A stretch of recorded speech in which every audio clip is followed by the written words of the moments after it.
Jadi, laju reaksi adalah perubahan konsentrasi reaktan atau produk per satuan waktu. Contohnya, kembang api. Kembang api lama-kelamaan dia akan mengalami pengurangan warna atau habis. Nah, cepat atau lambatnya penghabisan warna dalam kembang api tersebut kita sebut itu adalah laju reaksi.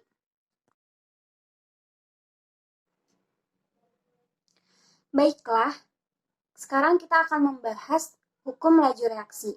Ketika reaksi A plus B menjadi C plus D, maka akan terjadi hukum laju reaksi yang mana V sama dengan konsentrasi A pangkat X dikali konsentrasi B pangkat X dikali K.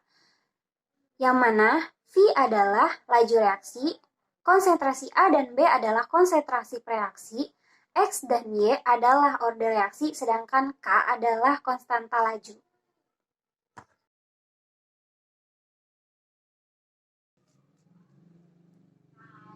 Apa sih order reaksi itu? Nah, order reaksi adalah pengaruh konsentrasi per reaksi terhadap laju reaksi. Misalkan kita mempunyai 3 gelas. Nah, gelas yang pertama adalah order 0, gelas yang kedua adalah order 1, dan gelas yang ketiga adalah order 2. Pada gelas pertama, yaitu order 0, konsentrasi per reaksi tidak berpengaruh terhadap laju reaksi. Jadi, ketika kita tambahkan konsentrasi per reaksi menjadi 2 kali lipat, maka laju reaksinya tidak akan berubah. Nah, pada gelas kedua yaitu order reaksi 1. Yang mana pada order reaksi 1 ini ketika kita menambahkan konsentrasi menjadi 2 kali lipat, maka laju reaksinya pun akan meningkat 2 kali lipat. Nah, pada gelas ketiga yaitu order reaksi kedua. Pada order reaksi kedua ini ketika kita menambahkan konsentrasi 2 kali lipat, maka laju reaksinya akan meningkat 4 kali lipat. Selanjutnya, kita akan membahas tentang faktor-faktor yang mempengaruhi laju reaksi. Apa aja sih faktor yang mempengaruhi laju reaksi? Nah, faktor yang mempengaruhi laju reaksi ada 4. Yang pertama adalah luas permukaan bidang sentuh, yang kedua adalah konsentrasi, yang ketiga adalah suhu, yang keempat adalah katalis. Faktor yang mempengaruhi laju reaksi yang pertama adalah luas permukaan bidang sentuh. Bisa dilihat di gambar di samping. Pada mangkuk A itu terdapat gula merah yang dipotong kecil-kecil. Sedangkan pada mangkuk B terdapat gula merah yang dipotong besar. Ketika ditambah air, pada mangkuk A dan pada mangkuk B, manakah yang akan lebih dulu larut? Tentu jawabannya pada mangkuk A. Karena apa? Karena luas permukaan bidang sentuh pada mangkuk A itu lebih besar daripada luas permukaan bidang sentuh pada mangkuk B. Sehingga kelarutannya akan lebih dulu pada yang A. Faktor laju reaksi yang selanjutnya adalah suhu.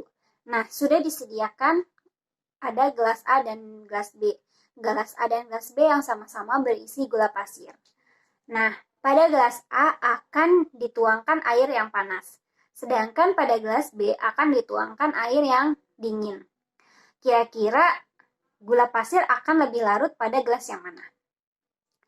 Ya, betul, pada gelas yang A. Karena apa? Karena dengan suhu yang tinggi, maka partikelnya akan bergerak aktif dan tumbukan antar partikelnya akan semakin sering, sehingga laju reaksinya semakin cepat. Faktor yang selanjutnya adalah katalis. Nah, katalis itu apa sih? Jadi, katalis adalah zat yang mempercepat laju reaksi namun tidak ikut bereaksi. Nah, bisa dilihat di gambar di samping. Pada gelas A sudah ada gula pasir yang sudah diisi dengan air, dan pada gelas B juga ada gula pasir yang diisi dengan air. Namun pada gelas B akan kita tambahkan sendok. Sendok ini kita ibaratkan sebagai katalis, yang mana sendok akan mengaduk larutan yang ada pada gelas B supaya cepat larut. Dan kita bisa menilai dong mana yang akan lebih cepat larut, tentunya pada gelas B. Karena apa? Karena gelas B ada bantuan katalis untuk mengaduk larutan tersebut. Sedangkan pada gelas A Tentunya membutuhkan waktu yang lumayan lama untuk gula pasir tersebut larut tanpa bantuan katalis. Dan faktor terakhir yang mempengaruhi laju reaksi adalah konsentrasi. Ketika konsentrasinya lebih tinggi, maka terdapat banyak molekul, sehingga lebih sering terjadi tumbukan. Maka dari itu, laju reaksinya akan menjadi cepat. Contohnya, saya akan menyajikan sebuah video.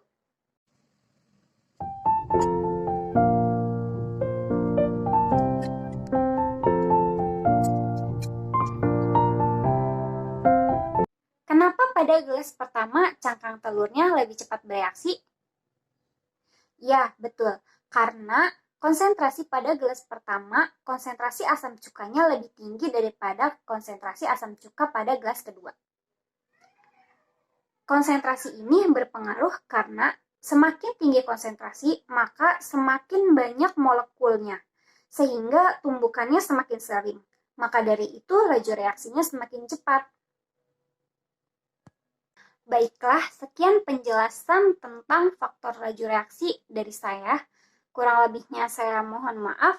Wassalamualaikum warahmatullahi wabarakatuh.